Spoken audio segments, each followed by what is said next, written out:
Halo semuanya, kembali lagi di sini di Fitbi TV Podcast. Kali ini kita akan membahas mengenai organisasi. Kita sudah bersama dengan Muhammad Hatta. Halo Pak Hatta, apa kabar? Lebih sehat ya. Sehat Pak. Pak Hatta, bisa cerita ke kita semua nggak sih Pak Hatta itu siapa dan dari mana Pak? Nama saya Muhammad Hatta, ya. Saya sekarang sebagai anggota DPR RI.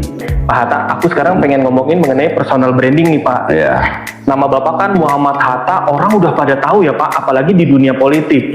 Sebenarnya Bapak ngebangun nama Bapak itu memang sudah sebesar di atas ini atau Bapak dari awal benar-benar merangkak Pak? Saya justru mulai berpolitik itu tahun 98 ya. Tahun 98 Pak? 98 ketika Indonesia itu beralih ya dari pemerintah Orde Baru ya, kita mengharapkan satu pemerintahan yang baru ya, yang fresh dengan adanya munculnya Orde Reformasi. Nah, dengan itu anak kita sebagai anak muda saat itu saya mahasiswa, kami ikut demo, ikut apa untuk memperjuangkan nasib bangsa dan negara ini untuk lebih baik lagi. Nah, saat itulah saya berpolitik gitu kan. Saya pengen menjadi anggota DPR pun baru terlaksana ketika saya bersama PPDI ini. Oh berarti awal-awal orang belum tahu Bapak dong ya kalau masih zaman kuliah? Oh ya pastilah, pasti saya bukan orang yang terkenal atau bagaimana enggak ya.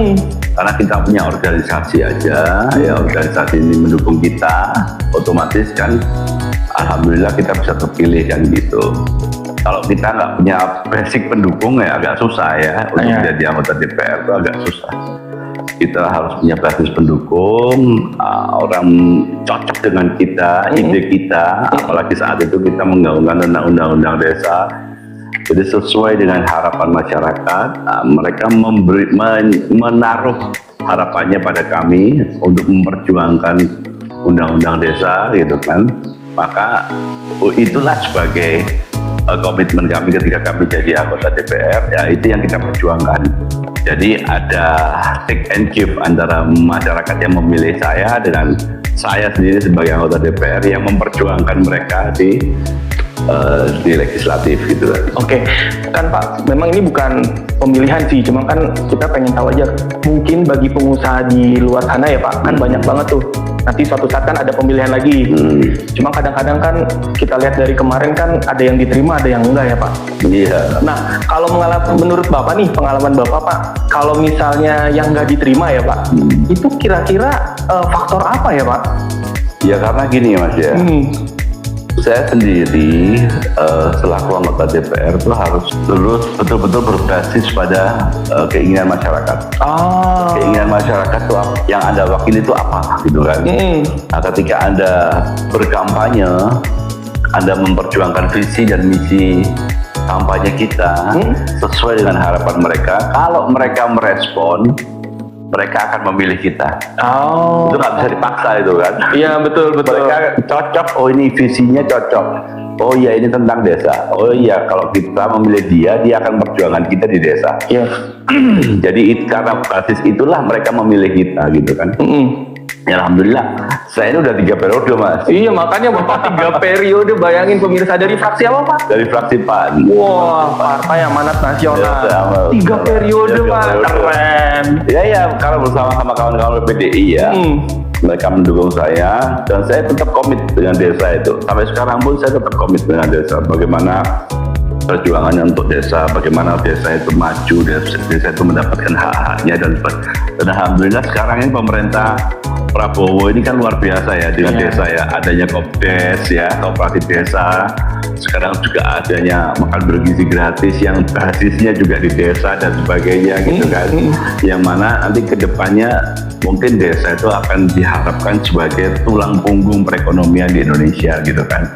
Jadi tidak hanya berkutat di kota terus, tapi di desa juga tumbuh ekonomi baru ya, di mana itu menjadikan kekuatan ekonomi kita sendiri gitu. Oke, itu pada saat pemilihan kemarin kan orang yang memilih begitu pas buka foto semua ada foto Bapak juga kan. Mungkin karena di pemilihan Bapak orang udah familiar, ya otomatis milih Bapak gitu kan ya. Betul. Tapi kan mohon maaf nih Pak, kan banyak gosip juga mengenai serangan Fajar ya Pak, kan bisa jadi melenceng tuh. Iya. Tanggapan Bapak gimana tuh Pak? Jadi gini ya, menurut saya ya, kalau kita nggak punya visi atau misi, maka kita pakai transaksional gitu. Oke. Kalau saya, basis saya tuh sudah tahu bahwa saya tuh punya visi dan misi gitu kan. Kalau dia milih saya, otomatis saya akan diperjuangkan nanti desa kita ini akan diperjuangkan gitu. Maka mereka memilih saya gitu kan. Saya juga santai aja. Kalau memang udah nggak dipilih rakyat ya udah gitu kan. Ternyata mereka masih memilih saya gitu kan. Artinya masih berharap, ada harapan besar yang ditaruhkan oleh masyarakat desa kepada saya sebagai anggota DPR. Nah kalau misalnya buat yang baru Pak, ya kita tahu lah Pak, beberapa pengusaha kan ditawarin ya Pak, banyak masuk partai ini. Kalau Bapak enak nih punya organisasi.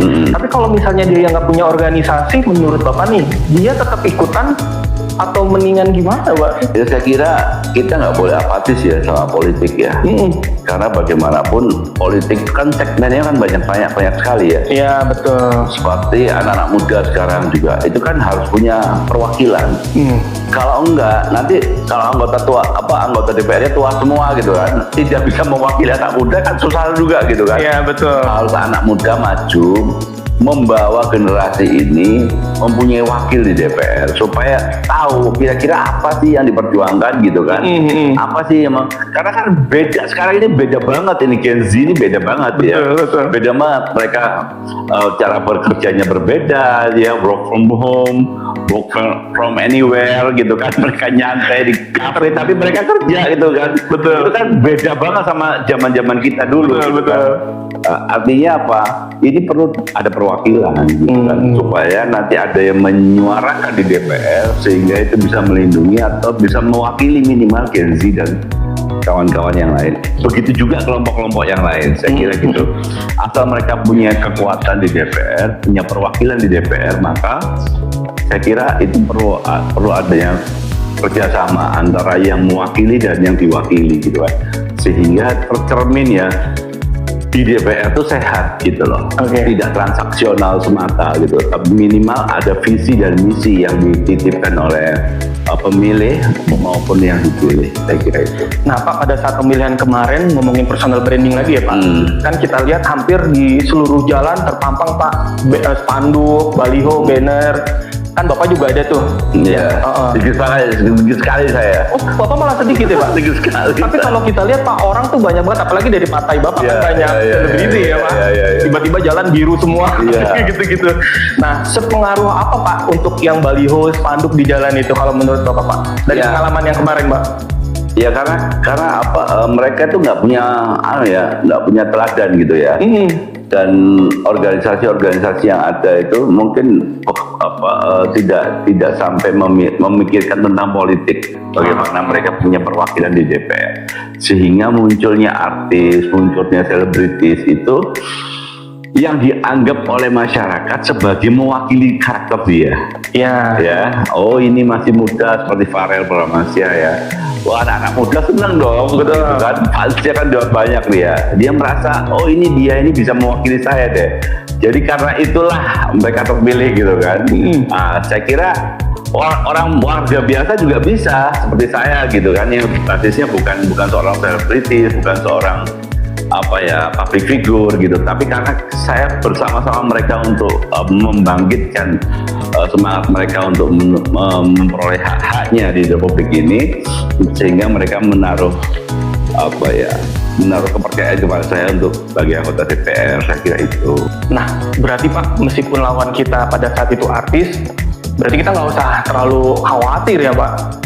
Nah, Bapak sendiri personal branding apa yang Bapak terapkan pada saat itu Pak? Pada saat Bapak 3 periode atau yang kemarin deh Pak, Bapak menonjolin diri Bapak sebagai apa Pak? Kalau saya kan memang dari awal personal brandingnya itu tentang desa itu aja. Saya itu orang yang memperjuangkan tentang desa gitu kan. Jadi ya karena orang-orang desa itu sepakat dengan saya, akhirnya mereka menyampaikan ke masyarakat bahwasanya Pak Hatta ini nanti berjuang untuk kita loh, untuk kesejahteraan kita di desa, untuk kemajuan desa kita dan sebagainya, sehingga masyarakat memilih kita sebagai anggota DPR kan gitu. Dan sudah mungkin Pak Hatta sudah terbukti ya Pak. Maksudnya Iya. hasil-hasil dari PPDI udah kelihatan Bapak demo, ada hasilnya, iya. dan akhirnya dipercaya ya Pak. Betul. Oke Pak, pada saat kita balik lagi ke Iya. ini ya Pak, apa yang memotivasi Bapak setiap pagi Bapak bangun Pak? Nah kan kadang-kadang harus ada yang bikin ngedorong. Iya, jadi kita ini sebagai makhluk insan Tuhan ya, kita itu dalam agama saya ya, agama Islam itu dikatakan khairun nas anfa'uhum linnas, sebaik-baik manusia yang berbuat baik kepada manusia lain. Sebaik-baik manusia ya, berarti kan kita dikategorikan the best. Yes. The best personal orang itu, the best people itu adalah orang yang berguna untuk orang lain. Nah itulah. Oleh karena itu saya pengen jadi seperti itu supaya kita itu ada manfaatnya hidup di dunia ini. Hidup kan cuma sekali Mas. Betul. Jadi kita pengen hidup sekali ini bermanfaat untuk orang lain. Supaya kita juga nanti di sananya juga enak gitu kan, dapat penghargaan juga dari Tuhan Yang Maha Esa, orang yang kita sesuai harapan kita gitu kan, kita sudah berbuat baik pada orang lain walaupun saya tidak digaji oleh perangkat desa, tapi saya sudah berbuat baik untuk mereka, berbuat baik untuk orang-orang desa gitu kan.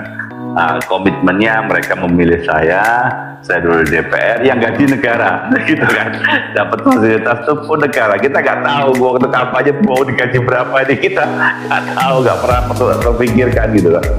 Nah, karena kita mendapatkan apresiasi dari kawan-kawan di DPR, gaji, fasilitas dan sebagainya ikut DPR gitu, ikut-ikutan aja Mas. Seperti itu. Oke, Pak, kan kalau aku lihat dari cara Bapak ngomong nih Pak, dari awal kita ketemu setahun yang lalu ya Pak, Bapak kan kalau aku lihat orangnya ambisi banget, dan sampai kayaknya keberhasilannya udah lumayan tinggi banget. Sebenarnya Bapak sendiri pernah mengalami terpuruk nggak sih Pak? Sebetulnya gini ya Mas ya, kalau saya tuh berpikir kalau kita memang serius ya, fa'idha azamta fatawakal Allah, kalau kita sudah mengambil keputusan, maka kita harus serius Mas. Maka setelah kita serius, setelah bekerja serius, kita tawakal kepada Tuhan gitu kan. Terserah deh, pokoknya gue udah melakukan yang terbaik ya, the best ini ya yang saya sudah lakukan. Nah, penilaiannya itu ada di masyarakat, penilaiannya di kawan-kawan kita yang berharap gitu ya, banyak pada saya, ya itulah buktinya saya terpilih menjadi 3 kali kan Mas, sekali. Kalau saya dianggap tidak mewakili mereka kan kapok kan, udah gak pilih saya lagi. Tapi alhamdulillah saya sudah 3 periode ini saya itu sebagai anggota DPR, artinya masyarakat masih mengharapkan saya. Saya merasa hidup ini santai-santai aja gitu ya. Saya nggak pernah merasa hidup ini rendah gitu kan. Jadi saya itu orangnya easy going gitu. Jadi kalau memang rezeki itu lagi nggak baik ya saya mengurangi pengeluaran gitu aja gitu. Kalau rezeki lagi baik ya alhamdulillah kita bisa apa yang kita inginkan bisa tercapai. Jadi nggak terlalu tak pikir terlalu berat gitu ya. Saya bukan orang yang terlalu gimana ngejar sesuatu, enggak. Karena kenapa saya berambisi, karena ada sesuatu yang saya perjuangkan. Ya, ada sesuatu yang saya perjuangkan, makanya saya dengan begitu saya tuh ada ambisi gitu kan. Harus ambisi seperti saya harus ngegolin undang-undang desa nih, harus jadi, harus bener ya. Nah itu yang mungkin jadi motivasi saya gitu kan. Itu yang menyenangkan. Alhamdulillah semua terwujud Mas. Ya kita berdoa terus supaya yang kita harapkan semua terlaksana. Oke, rumahnya asri ya Pak? Enak ya? Enak banget di sini Pak. Saya buat kayak suasana desa. Karena saya orang desa Pak. Di Solo dari mana? Kan, dari Solo saya. Oh dari Solo. Tapi saya Solo.